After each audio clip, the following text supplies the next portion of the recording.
Vida e Saúde começando na sua tela mais uma vez, seja bem-vindo, é muito bom estar aqui com você, terminar a semana juntos, falando de saúde e hoje você vai conhecer um aspecto muito interessante da saúde, dos relacionamentos. Vem pra cá porque a gente vai falar um pouquinho sobre como melhorar a saúde, a intimidade entre o casal. E tem aí um aspecto de saúde envolvido, você sabia? Não, alguns. Fica com a gente para entender tudo que envolve esse assunto. Você que é casado, você que não é casado, você que sonha em constituir família, você que tem aí alguém que de repente está aí num relacionamento que está com dificuldade, esse é o momento de você acompanhar aqui as dicas e também a conversa de uma especialista no assunto, doutora Eliane Mello vai estar com a gente. Hoje também é dia de boletim de saúde, você vai ver aqui Flávia Souza trazendo as novidades em saúde, o que a ciência tem descoberto por esses dias. A gente tem trazido aqui assuntos bastante atuais. Também vamos ter uma receita, olha só a nossa torta de legumes com atum veg. Que maravilha! Receita ótima para você fazer no final de semana, para você fazer durante a semana, para compor a sua marmita, para manter um cardápio saudável. Daqui a pouquinho você aprende essa receita aqui. Eu trago para você, para começar esse programa, um verso aqui da meditação de hoje, sexta-feira, Isaías 65, 24. É um verso muito importante. Se você tem uma Bíblia, vale a pena grifar. Pega aí, olha. Antes mesmo que clamem, eu responderei, e estando eles ainda falando, eu os ouvirei. Que bom é saber que a minha e a sua oração, que bom é saber que os nossos pensamentos podem ser lidos, podem ser escutados antes mesmo de nós mencionarmos esses pensamentos. É só o poder de Deus que é capaz de captar as nossas palavras, as nossas intenções, as nossas angústias, os nossos sonhos. Eu só tenho a agradecer a Deus porque Ele nos ouve. Se você anda aí desanimado, anda com dificuldade de confiar nesse Deus, eu queria desafiar você a pedir, a clamar em pensamento e esperar que Ele vai te responder. Vida e Saúde está começando por aqui, fica com a gente, em alguns segundinhos a gente está de volta.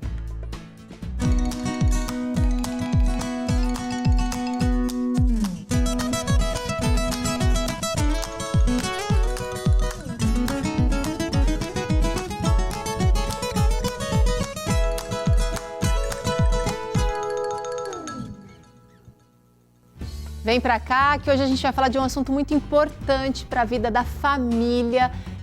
Olha só quem vai estar com a gente falando sobre as dificuldades no relacionamento, as dificuldades sexuais. E nós queremos trazer aqui como é que você pode melhorar esse aspecto da sua vida. Quem está com a gente, doutora Eliane Mello, vem pra cá, bem-vinda, tudo bem? Tudo bem. Prazer receber você aqui. Igualmente, muito bom estar aqui. Muita gente já conhece a doutora Eliane lá do Instagram. Ela tá lá no Instagram como @elianemelo.destrave. Eu já ia falar ponto no lugar errado. elianemelo.destrave. Ela tem ajudado muitas pessoas a entender a sexualidade de uma maneira bela, de uma maneira divina. E isso tem transformado a vida dos casais. Parabéns pelo trabalho, doutora. Obrigada. É sempre um desafio falar sobre sexualidade para qualquer meio, seja evangélico, não evangélico, crendo em Deus, não crendo em Deus. Mas eu sempre digo assim, o trabalho que eu executo, ele tem 3 pilares. É o espiritual, que é a nossa base, o físico e o emocional. Então, tudo que você for escutar hoje aqui vai levar em consideração os seus princípios, os seus valores, o nosso Deus, o seu corpo que é perfeito e, claro, as suas emoções, porque vida sexual é tudo isso junto. Que maravilha! Eu tenho um dado aqui, doutora, uma pesquisa realizada pela revista Forbes em agosto de 2023, ela listou os 12 principais motivos para o divórcio. E o 9º motivo é a dificuldade com a intimidade sexual do casal. Olha só, e tem outras pesquisas que mostram que essa é uma das principais. Então, a gente entende que vida sexual, relacionamento conjugal, casamento, precisa de intimidade sexual. A gente não casa para ser amigo, né?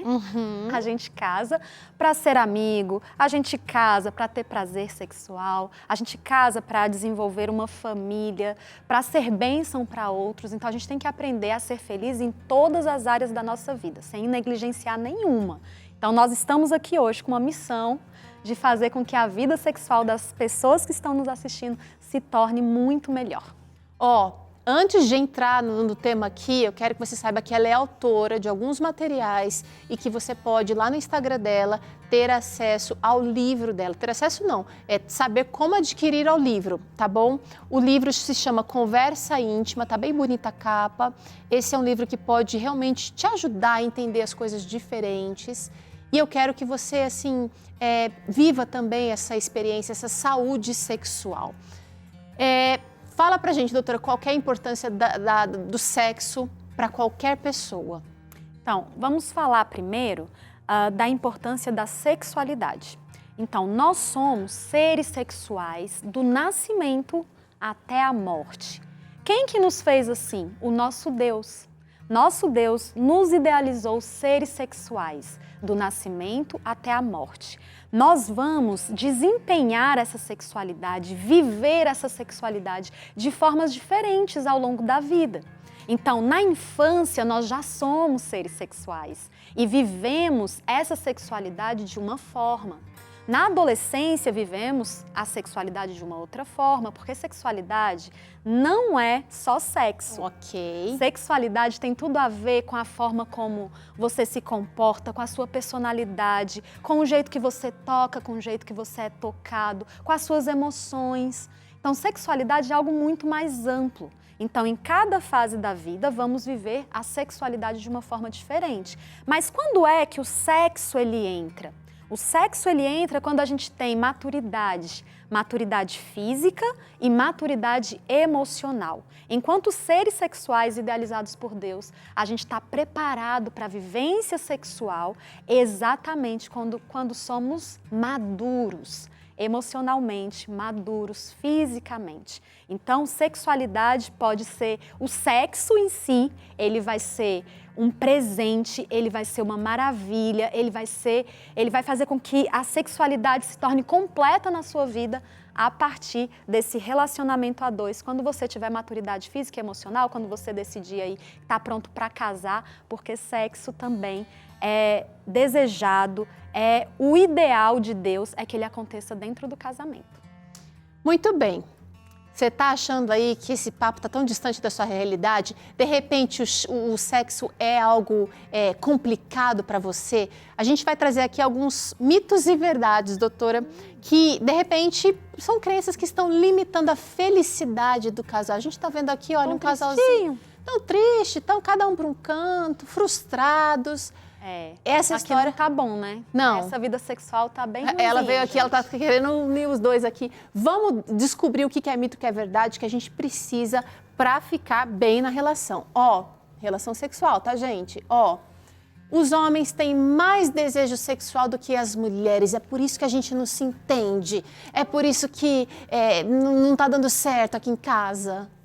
Aí a gente vai ter uma torcida de mulheres que vai dizer, é verdade, é verdade. E eu vou contra. Olha aqui. Mito, gente. E eu vou falar que esse é um mito, tá? Por quê? Eu já comentei aqui exatamente que Deus nos criou seres sexuais. Então, Deus não fez assim, vamos criar o homem, um ser sexual, que vai ter muito prazer, que vai ter muita felicidade. Não, Deus criou homens, seres sexuais, mulheres, seres sexuais. E o que é o desejo? O desejo sexual é a construção que você tem sobre sexo dentro da sua cabeça. Então, se você olha e fala assim, porque meu marido ele tem muito mais desejo sexual, talvez o marido ele tenha tido uma criação, a sociedade favoreceu para que ele mostrasse esse desejo sexual. Mas nós, enquanto mulheres, nós também temos desejo sexual, nós também podemos demonstrar esse desejo sexual. Nós, inclusive, temos vários tipos de desejo sexual, tanto homens quanto mulheres. Então, se o seu marido, por exemplo, Ele é um homem que tem um desejo sexual mais ativo, porque ele vai atrás de você, ele te procura, ele faz com que você se envolva na relação sexual. Tem algum problema nisso? Nenhum. Mas dentro você, do casamento, por outro lado, você tem um desejo sexual que é responsivo. Ou seja, eu respondo a essa iniciativa do meu marido, eu me envolvo. E no final fica uma delícia, fica gostoso, fica prazeroso, aumenta a nossa intimidade, aumenta a nossa conexão. Então, existem tipos diferentes de desejo. Talvez o homem, ele tenha um desejo sexual que é mais ativo e que a sociedade entende que só ele tem desejo, mas não, nós mulheres podemos ter tanto o desejo sexual ativo, como os homens, como também podemos ter o desejo sexual que é responsivo. Então, eu respondo a essa procura sexual, me envolvo, tenho prazer e no final tá tudo certo. tá. Vou me demorar um pouquinho mais nessa aqui, porque muitos argumentos podem surgir, tá? Questão hormonal, a testosterona favorece essa crença? As mulheres não têm testosterona no mesmo nível que os homens? Poderia isso ser? Aí a gente sempre vai cair nessa questão hormonal. Mas eu tenho, cada dia, eu não estou desconsiderando aqui a importância dos hormônios, ok? Mas a gente precisa entender que olhar para a vida sexual, para o desejo e colocar toda a responsabilidade na testosterona é muita ficção. Tá. Por quê? Porque desejo sexual é a primeira fase do relacionamento sexual e ele tem tudo a ver com a sua cabeça.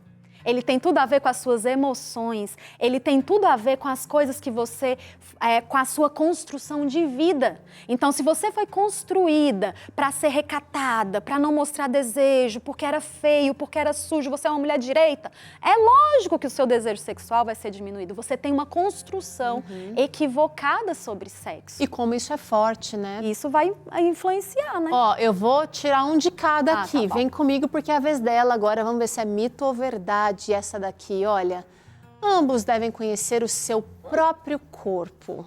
Mito ou verdade? É uma verdade, mas precisamos trabalhar essa verdade. Vamos lá. Por quê? Porque quando a gente fala sobre ambos conhecerem o próprio corpo, hoje a gente quase que entende isso como um sinônimo de masturbação. Então, e quando eu falo de masturbação, eu estou falando de autoprazer. Eu estou falando de você sozinho procurar um prazer que deveria ser sexual e que deveria ser a dois. Então, ambos devem conhecer o próprio corpo? Sim, nós devemos ter autoconhecimento. Só que eu, enquanto psicóloga cristã, enquanto pessoa com princípios e valores, eu acredito em um autoconhecimento que é diferente de um prazer solitário. Então, sim, homens e mulheres precisam conhecer o próprio corpo e no relacionamento sexual, no relacionamento conjugal, dentro do casamento, homens e mulheres precisam permitir que o outro conheça o seu corpo também. Então, a gente precisa ter essa abertura dentro do relacionamento conjugal. Intimidade. Ó, vamos falar de outra questão aqui. Vamos ver se é mito ou verdade. Vem pra cá, ó. Será que existe uma frequência sexual saudável para os casais, doutora? Frequência sexual não podia faltar, né? Tem que tratar. ter. Mas a gente vai entender assim, será que existe uma frequência sexual saudável para os casais? Tem que ser todo dia, tem que ser 3 vezes por semana, tem que ser uma vez por mês, e aí? Aí a gente vai, por exemplo, para a média brasileira. E aí a gente entende o seguinte: no Brasil fazem várias pesquisas e aí quando perguntam para os homens falam assim, aqui em casa é 3 vezes por semana. Quando perguntam para as mulheres, elas falam, 2, é 1. Então tem alguém mentindo nessa história. Mas vamos entender assim, frequência sexual saudável, não existe um número específico. Então, eu sei que a gente tem uma tendência a falar assim, tem que ser pelo menos 3 vezes por semana. Mas eu costumo dizer, inclusive tem isso no meu livro, que sexo não é para ser de caju em caju. O que significa isso? Não dá para ter tanto tempo entre uma relação sexual e outra, porque senão você não vai ter qualidade. E tem 2 aspectos na frequência que são muito importantes. E você tem que gravar isso no seu coração. O primeiro aspecto é quantidade. Quantidade importa sim.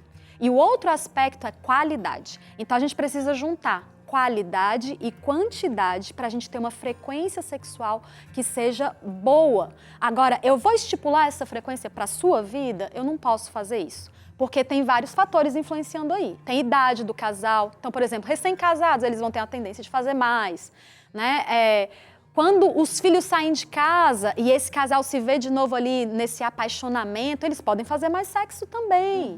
E quando a gente está com uma vida muito corrida, com um filho pequeno, a tendência da frequência sexual é diminuir. Mas não necessariamente existe uma frequência mínima adequada, né? Agora, assim, semanalmente seria muito bom ter encontros sexuais. Então, eu vou dizer o seguinte, existe uma frequência sexual saudável para os casais que é individual. O casal precisa chegar nesse consenso, precisa conversar sobre isso. E esse é um outro ponto muito importante. Posso deixar assim, de verdade? Então, existe essa frequência, só que ela é individual, tá, gente? É pra você, a minha frequência é diferente da sua e assim por diante. E aqui eu preciso tocar em um ponto, porque muitos casais chegam lá no meu consultório e falam bem assim, mas Eliane, olha, minha esposa, ela quer 5 vezes por semana e eu só quero uma, tá? E aí a gente fala assim, gente, será que esse casal tem algum problema porque ela quer 5, ele só quer uma? Não existe problema nisso. Existe o quê? Um desajuste. E o que a gente precisa fazer? Vai mandar esse casal separar porque não tem jeito, cada um quer de um jeito? De jeito nenhum. A gente vai fazer o quê? A gente vai entrar nessa conversa para chegar a uma conclusão. Quais são os melhores dias para vocês se encontrarem sexualmente? 5 seria o ideal, mas quantas vezes na semana seria bacana para você? 2, 3? Então já fica ali, nem ele ganha, nem ela. E nem ela ganha, a gente entra em consenso. Agora é a vez dela, vamos ver o que ela tem a dizer aqui. Vem cá, vem cá, vem cá, ó. Será que o sexo é algo mais físico do que emocional? É carnal? Ixi, pode botar um mito aqui bem grande. Por que um mito? Porque Deus, ele nos idealizou com 2 componentes relacionados ao sexo. Então, Deus, quando ele idealizou o ser humano como ser sexual, ele queria que você tivesse uma sensação muito boa física e uma sensação muito boa emocional. E nessa parte aqui a gente precisa falar que, infelizmente, nós fomos criados numa sociedade que ensinou assim pra gente, as mulheres são emocionais, os homens só pensam no físico. Isso é mentira. Isso é um engano. Homens e mulheres são seres emocionais e seres físicos e o sexo junta esses 2 fatores. O sexo se torna uma delícia, uma maravilha, um prazer maravilhoso para os 2 quando você une o fator emocional junto com o prazer físico. Tá. Existem dispositivos biológicos aí envolvidos, gente. Então não tem como dizer que é só emocional, não. Que é só físico, quer dizer. Os 2 podem ter prazer na relação. Mito ou verdade? Isso aí, gente. Verdade verdadeira, tem que ser assim. Tem que ser. Se não for, tem que procurar ajuda, tem que fazer alguma coisa para resolver essa situação. E eu entendo que esse ponto aqui também é um ponto que a gente precisa conversar em relação à sociedade na qual nós fomos criadas. Então, enquanto mulheres, a gente ouviu muito sobre a importância do prazer para o homem. E muitas vezes, enquanto mulheres, nós tivemos esse nosso prazer negligenciado. Mas olha como são importantes as pesquisas mais atuais. Se a gente for olhar lá no órgão sexual masculino, nós vamos encontrar 4.000 terminações nervosas a nível de glande. É super sensível, gera muito prazer para os homens e tá tudo certo. Só que quando a gente vai para a mulher e analisa o clitóris, a gente vai descobrir que esse clitóris, ele chega a ter até 10.000 terminações nervosas. Ou seja, nós temos mais que o dobro de terminações nervosas para que a gente tenha prazer. Então tá tudo certo. Homens terem prazer e tá tudo certo as mulheres terem prazer. Os 2 precisam estar bem nessa relação sexual. Tem potencial, gente, ó. Ó essa daqui, ó. É desrespeitoso conversar sobre sexo. Vai acabar o encanto, vai acabar o momento mágico. E aí, é mito ou verdade? É um mito, né? Não é desrespeitoso conversar sobre sexo, é difícil. Porque a gente entendeu que o sexo, ele deveria só ser vivido. Não, a gente sente, a gente se envolve, mas conversar sobre a gente não conversa. Agora, deixa eu dar uma dica para você que está nos assistindo. Conversar sobre sexo não é na cama na hora do sexo, gente. Não dá, né? Vou dar uma dica, certo? Você quer alguma coisa, né? Você quer que o seu marido hoje à noite explore, né, o seu corpo no sentido bom da palavra, te toque, te estimule, manda uma mensagem para ele, isso é conversar. Assim, amor, hoje à noite, quando você chegar do trabalho, eu quero que você toque o meu corpo inteiro. Esse homem não vai nem demorar para chegar em casa, né? Vai chegar bem rapidinho. Então, conversar, ó, é antes, você pode conversar antes, falando sobre suas preferências, mas você pode também conversar logo depois do sexo e falar assim, nossa, isso aqui foi tão gostoso, foi tão bom, para reforçar aspectos positivos. Às vezes a gente gasta muito tempo reclamando um do outro. E a reclamação só faz com que a gente se afaste sexualmente. Tá vendo? Porque ela falou aqui no começo dessa conversa que o sexo entra na sexualidade no momento de maturidade. Por que ele é para ser vivido entre o casal, dentro do casamento? É porque esses ajustes realmente só podem ser feitos se existe um nível de maturidade. Vem pra cá, vamos ver se isso aqui é mito ou verdade. Na velhice é possível fazer sexo? Claro! Na velhice é possível. Eu acho que essa fala aqui de mito ou verdade também é mais assim para os filhos que pensam nos pais, que cuidam ou que estão preocupados. Inclusive para quem ficou, né, de repente uma viuvez aí, tem que se cuidar também, porque inclusive as doenças sexualmente transmissíveis estão aumentando nessa faixa etária. E você sabe que foi feito um estudo e chegaram à conclusão que muitos idosos, inclusive em asilos, foram encontrados ali, se relacionando sexualmente. Então, a gente às vezes tem uma ideia, enquanto pessoas jovens, né, de que sexo é só para quando a gente tem esse corpo perfeito, esse corpo ideal. E a gente começa a criar um mito muito grande em cima desse corpo perfeito para que o sexo seja bom. E é um mito. Então, assim, lembra que nós somos seres sexuais do nascimento até a morte? Lembra que a partir da idade adulta nós podemos viver a vida sexual de forma completa através do sexo? Isso vai até quando? Isso pode ir até o fim da sua vida. Então, sexo é para todos os momentos da sua vida, a partir do seu casamento, a partir do momento que você tem essa maturidade, aproveite. É um presente de Deus para você. Vamos ver mais essa fala aqui, se é mito ou verdade, gente. O sexo começa e termina na ação. Essa fala aqui, ela completa essa daqui. O sexo é algo mais físico do que emocional. Sim. O sexo começa e termina na ação? Não, é um mito, né, gente? Por quê? Vamos entender assim, o sexo, se o sexo ele envolve aspectos emocionais e aspectos físicos, então o sexo na sua vida pode começar de manhã, com a sua preparação para. Então, hoje é um dia muito bom, hoje eu vou querer me encontrar com meu marido, nossa, eu vou tomar aquele banho, vou relaxar e vou para a cama mais cedo, divide isso com ele, combinam ali entre os dois, né, os melhores dias na semana para esse encontro sexual, porque combinar sexo é algo positivo para o casamento, a gente às vezes quer coisas muito assim naturais, né, muito espontâneas, e não precisa ser assim. Então, o sexo, ele não começa e termina na ação. E tem um outro ponto em relação a essa frase que eu preciso trabalhar aqui com vocês. Muitas vezes a gente pensa que o sexo é algo que é só penetração. E esse é um equívoco.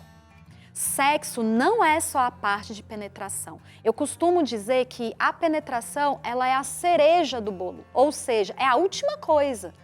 Então, o sexo, ele começou aqui, na sua cabeça. Ele permeou todo o seu corpo até chegar no momento do ápice, que é esse encontro entre os dois corpos. E aí tá tudo certo ter esse ápice, ter prazer, tá ótimo. Mas entenda uma coisa, a gente não pode limitar o sexo só ao momento penetrativo. Muito bem, mito tá aqui, a gente continua falando sobre a melhora da sexualidade do casal, isso é saúde também para você. Se você tem esse ganho, se você tem essas conversas, esses ajustes, você vai ver como a sua saúde física, a sua saúde mental também vai receber ganhos, tá? A gente vai para o intervalo agora, na volta a gente continua esse assunto, você ainda acompanha aqui Boletim de Saúde e ainda tem nossa receita maravilhosa aqui de torta de legumes com atum veg. É já aqui no Vida e Saúde, não sai daí não.